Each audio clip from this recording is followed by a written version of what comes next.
നമുക്ക് മുന്നോട്ട് പോകണം. എങ്ങനെ മുന്നോട്ട് പോകണം? അചഞ്ചലമായ മനസ്സുമായി മുന്നോട്ട് പോകണം. അന്ന് ഇന്ത്യ രാജ്യത്ത് ചണ്ടാല ഭിക്ഷു എഴുതിയതായിരിക്കുന്ന ആ കാലഘട്ടത്തിലെ ഐക്യത്തിനും അനാചാരങ്ങൾക്കും തീണ്ടലിനുമെതിരായിട്ടുള്ള സമരത്തിന്, സ്വാതന്ത്ര്യത്തിനെതിരായിട്ടുള്ള സമരമാണ് അന്ന് കോൺഗ്രസ് നയിച്ചതെങ്കിൽ ഇന്ന് കോൺഗ്രസ് നയിക്കുന്നതായ ഏറ്റവും വലിയ പോരാട്ടം രാജ്യത്തിന്റെ ജനാധിപത്യത്തെ വീണ്ടെടുക്കാൻ, രാജ്യത്തിന്റെ ഭരണഘടനയെ വീണ്ടെടുക്കാൻ, രാജ്യത്തിന്റെ പടയുന്ന ആത്മാവിനെ വീണ്ടെടുക്കാൻ രാഹുൽ ഗാന്ധിയെ മുമ്പിൽ നിർത്തി പടനയിക്കുകയാണ് ഈ രാജ്യത്തെ കോൺഗ്രസ് പ്രവർത്തകരും ഈ രാജ്യത്തെ ജനാധിപത്യ വിശ്വാസികളും. നമുക്കതിൽ ജയിച്ചേ പറ്റൂ. രാഹുൽ ഗാന്ധി പരാജയപ്പെട്ടാൽ ഈ രാജ്യം കടന്നു തേങ്ങും.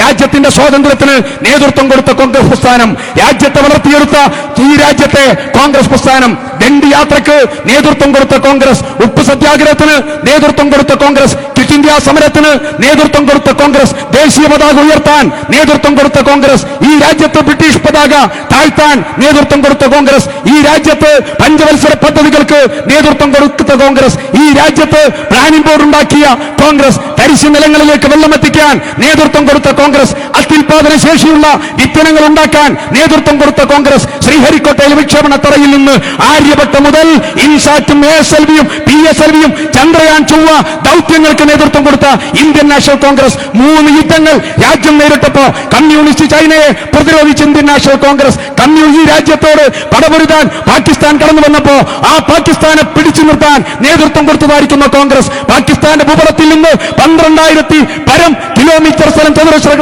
കിലോമീറ്റർ സ്ഥലം പിടിച്ചെടുക്കാൻ നേതൃത്വം കൊടുത്ത കോൺഗ്രസ്, രണ്ടാമതും പാകിസ്ഥാൻ വന്നപ്പോ വംഗബന്ധു മുജീബുർ റഹ്മാന്റെ കയ്യിലേക്ക് ബംഗ്ലാദേശ് എന്ന് പറയുന്ന രാജ്യത്തെ അടർത്തി മാറ്റി ഒരു രാജ്യമുണ്ടാക്കി പാകിസ്ഥാനെ പാഠം പഠിപ്പിക്കാൻ നേതൃത്വം കൊടുത്ത കോൺഗ്രസ് പ്രസ്ഥാനം. ആ യുദ്ധം നയിക്കുമ്പോ അന്നവിടെ അമേരിക്കൻ നിക്സൺ, അമേരിക്കൻ പ്രസിഡന്റ് കൊട്ടാരത്തിൽ നിന്ന് 7ാം കപ്പൽപ്പട ഇന്ത്യ രാജ്യത്തെ ആക്രമിക്കാൻ വരുന്നു എന്ന് പറഞ്ഞപ്പോ ഇന്ദിരാഗാന്ധിയുടെ മറുപടിയുണ്ട്, 7ാം കപ്പൽപ്പട കടന്നു വരുന്നതിന് ഞാനെതിരല്ല, പക്ഷേ എന്റെ രാജ്യത്തിന്റെ സമുദ്രത്തിന്റെ അതിർത്തി എങ്ങാനും ലംഘിച്ചാൽ 7ാം കപ്പൽപ്പടയിൽ തിരിച്ചു പോകാൻ ഒരു കപ്പൽ പോലും ബാക്കിയുണ്ടാവില്ല എന്ന് പ്രഖ്യാപിച്ച ഇന്ദിരാഗാന്ധിക്ക് ജന്മം കൊടുത്ത രാഷ്ട്രീയ പ്രസ്ഥാനം ഈ രാജ്യത്തെ നാനാ മേഖലയിലുള്ള ജനങ്ങളെ ഒരു മേഖലയിൽ കൂട്ടിച്ചേർത്ത് കൊണ്ടുപോകാൻ അവർക്ക് ഭരണഘടന പ്രദാനം ചെയ്ത രാഷ്ട്രീയ പ്രസ്ഥാനം, ഇന്ത്യ രാജ്യത്തെ രാജസ്ഥാനിലെ താർ മരുഭൂമിയിൽ ആണവപരീക്ഷണത്തിന് നേതൃത്വം കൊടുത്ത രാഷ്ട്രീയ പ്രസ്ഥാനം, ടെലികമ്മ്യൂണിക്കേഷൻ വിപ്ലവത്തിന് നേതൃത്വം കൊടുത്ത പ്രസ്ഥാനം, ഇന്ത്യ രാജ്യത്ത് റെയിൽവേ ശൃംഖലയുണ്ടാക്കിയ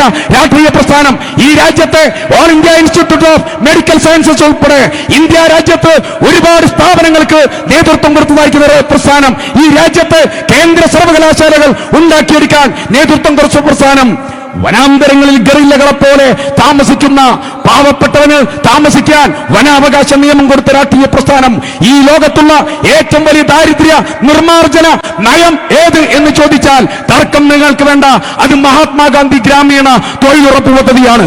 അതിന് നേതൃത്വം കൊടുത്ത രാഷ്ട്രീയ പ്രസ്ഥാനം, ഭക്ഷണം പാവപ്പെട്ടവന്റെ അവകാശമാണ്, അത് ഔദാര്യമല്ല എന്ന് പ്രഖ്യാപിച്ച് ഫുഡ് സെക്യൂരിറ്റി ആക്ട് ഈ രാജ്യത്ത് പാസാക്കിയ രാഷ്ട്രീയ പ്രസ്ഥാനമായ ഇന്ത്യൻ നാഷണൽ കോൺഗ്രസ്. നമ്മളുണ്ടാക്കിയ ഇന്ത്യ, ആ ഇന്ത്യ കടന്ന് തേങ്ങുകയാണ്, ആ ഇന്ത്യ കടന്ന് നരകിക്കുകയാണ്. ആ നരകിക്കുമ്പോ എനിക്കും നിങ്ങൾക്കും വിശ്രമിക്കാൻ സാധിക്കുമോ? എനിക്കും നിങ്ങൾക്കും അപകടകരമായ ഈ സാഹചര്യത്തെ നമുക്ക് പ്രതിരോധിക്കേണ്ടത് ആ ചെറിയ പ്രതിരോധമല്ല, വലിയ പ്രതിരോധം. നിങ്ങൾ ആലോചിച്ച് നോക്കിയേ, ഒരു മനുഷ്യനെ 56 മണിക്കൂർ ചോദ്യം ചെയ്തു, 5 ദിവസം. 56 മണിക്കൂർ ഒരു സാധാരണ മനുഷ്യനെ ചോദ്യം ചെയ്താൽ എന്താകും അവസ്ഥ? ഒരു സാധാരണ മനുഷ്യൻ, എബോ ആവറേജ് മനുഷ്യൻ, മനക്കട്ടിയുള്ള മനുഷ്യൻ 56 മണിക്കൂർ ചോദ്യം ചെയ്യാണ്. ആരാണ്? ഭരണകൂടത്തിന്റെ ഉപാധികളാണ് ചോദ്യം ചെയ്യുന്നത്. ഉപകരണങ്ങൾ മാനസികമായി തകരും, മാനസികമായി തളരും. അപ്പം നിർത്തും രാഷ്ട്രീയം. അമ്മയെ ചോദ്യം ചെയ്തു, സോണിയാഗാന്ധിയെ. അവർ അർബുദ രോഗിയാണ്, അവർ പൾമണറി ഡിസീസ് ഉണ്ട്. പ്രിയപ്പെട്ടതായിരിക്കുന്ന തരൂർജിക്ക് കൃത്യതയോടുകൂടി അറിയാം. ദൈനംദിനമായി രാഷ്ട്രീയം പങ്കുവെക്കുന്ന നേതാക്കന്മാരാണവർ. ഞാൻ ചോദിക്കുന്നു, പ്രിയപ്പെട്ടതായിരിക്കുന്ന മകൾ പ്രിയങ്ക ഗാന്ധി ED ചോദ്യം ചെയ്യാൻ പോകുമ്പോ ED ഉദ്യോഗസ്ഥന്മാരോട് കയ്യിലുള്ളതായിരിക്കുന്ന മെഡിസിൻസ് മുഴുവൻ കാണിച്ചുകൊണ്ട് പറഞ്ഞു, അമ്മയ്ക്ക് ഗുരുതരമായ അസുഖമുണ്ട്, നിങ്ങൾ കുടിശ്ശുള്ള മുറിയിൽ അമ്മയെ ചോദ്യം ചെയ്യുമ്പോ ഞാനൊന്ന് കൂട്ടിയിരിക്കണം എന്റെ അമ്മയുടെ കൂടെ ഈ മരുന്നൊന്ന് കൊടുക്കാൻ ആവശ്യപ്പെടുന്ന സന്ദർഭത്തിൽ നിങ്ങൾ അനുവദിച്ചോ? അനുവദിച്ചില്ല. നിങ്ങൾ പീഡിപ്പിക്കുകയായിരുന്നു.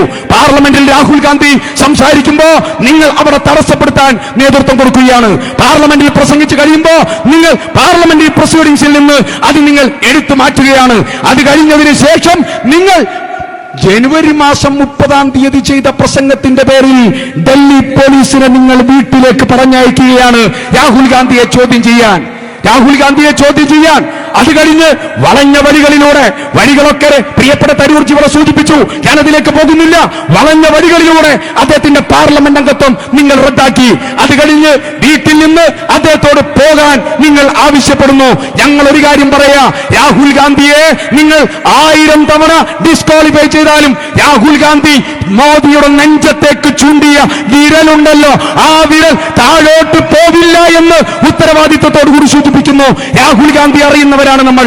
കാരണം രാഹുൽ ഗാന്ധിയെ നയിക്കുന്നത് ഞാൻ നേരത്തെ സൂചിപ്പിച്ചു, മഹാത്മാഗാന്ധിയുടെ ഏറ്റവും വലിയ മൂല്യങ്ങളാണ്. മഹാത്മാഗാന്ധിയുടെ മൂല്യങ്ങൾ, ആ ഏത് ജീനാണ് രാഹുൽ ഗാന്ധിയിലൂടെ കടന്നു പോകുന്ന ജീൻ? മോത്തിലാൽ നെഹ്റുവിന്റെ ജീൻ, പണ്ഡിറ്റ് ജവഹർലാൽ നെഹ്റുവിന്റെ ജീൻ. മാത്രമല്ല 1984 ഒക്ടോബർ മാസം 30 മരിക്കുന്നതിന്റെ തലേ ദിവസം അവിടെ ഒറീസയുടെ തലസ്ഥാനമായ ഭുവനേശ്വറിൽ മരിക്കുന്നതിന്റെ തലേ ദിവസം 10,000-ങ്ങളെ അഭിസംബോധന ചെയ്യുമ്പോൾ ഇന്ദിരാഗാന്ധി പറഞ്ഞ വാചകം, I don't mind whether I live or not, I shall continue to serve India till my last breath, and when I die every drop of my blood will strengthen India and will keep a united India alive എന്ന് പറഞ്ഞ് തൊട്ടടുത്ത പ്രഭാതത്തിൽ Peter ഉസ്തിനോവിന്റെ tele documentary സംവിധാനത്തിന് അഭിമുഖം കൊടുക്കാൻ സ്വന്തം വീട്ടിൽ നിന്ന് നടന്നു പോകുമ്പോൾ സഫ്ദർജംഗ് റോഡിന്റെയും അക്ബർ റോഡിന്റെയും ഇടയിലുള്ള പുൽമേടയിൽ കിടന്ന് സത്വന്ത് സിംഗിന്റെയും ബിയാൻ സിംഗിന്റെയും വെടിയുണ്ടകൾ ഒരു കൊച്ചുകുട്ടിയെ ഗർഭപാത്രത്തിലേക്ക് ആവാഹിക്കുന്നത് പോലെ ആവാഹിച്ചെടുത്ത് പഞ്ചാബ് എന്ന് പറയുന്ന സംസ്ഥാനത്തെ ഇന്ത്യൻ ഭൂപടത്തിൽ നിലനിർത്താൻ വാരിയല്ലുകൾ തകർന്ന്, അന്തരാവയവങ്ങൾ തകർന്ന്, ഗർഭപാത്രം തകർന്ന് ഭാരതമാതാവിന്റെ ഹൃദയത്തിൽ വീണ് പടഞ്ഞു മരിച്ച ഇന്ദിരാഗാന്ധിയുടെ ജീനാണ് ശ്രീ രാഹുൽ ഗാന്ധിയുടെ ജീൻ. മനസ്സിലാക്കണം നിങ്ങൾ. ശ്രീപെരുമ്പത്തൂരിന്റെ കറുത്ത മണ്ണിൽ ഒരു മുല്ലപ്പൂമാല ചിന്നിച്ചിതറുന്നത് പോലെ തുണ്ടത്തുണ്ടമായി ചിന്നിച്ചിതറിയ രാജീവ് ഗാന്ധിയുടെ ജീനാണ് പ്രിയപ്പെട്ടതായിരിക്കുന്ന രാഹുൽ ഗാന്ധിയുടെ ജീൻ എന്നുള്ളത്. അല്ലാതെ മാപ്പെഴുതി കൊടുത്ത സവർക്കറുടെ, മോദിയുടെ നേതാവ് സവർക്കറുടെ ജീൻ അല്ല രാഹുൽ ഗാന്ധിയുടെ ജീൻ എന്നുള്ളത് കൂടെ സൂചിപ്പിക്കാൻ ആഗ്രഹിക്കുന്നു.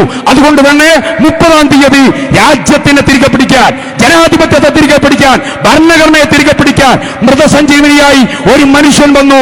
അതാണ് രാഹുൽ ഗാന്ധി. രാജ്യത്തെല്ലാവരും അതിന് പിൻബലം കൊടുക്കണം, രാജ്യത്തെ കാക്കണം. അതുകൊണ്ട് തന്നെ അതിലേക്ക് ആവേശം കണ്ടെത്തേണ്ടത് വൈക്കം സത്യാഗ്രഹ സമരത്തിൽ നിന്ന്. ആ സമരത്തിന്റെ ഏറ്റവും വലിയ മൂർധന്യത എന്നുള്ളത് എല്ലാവരെയും ഉൾക്കൊള്ളലാണ്.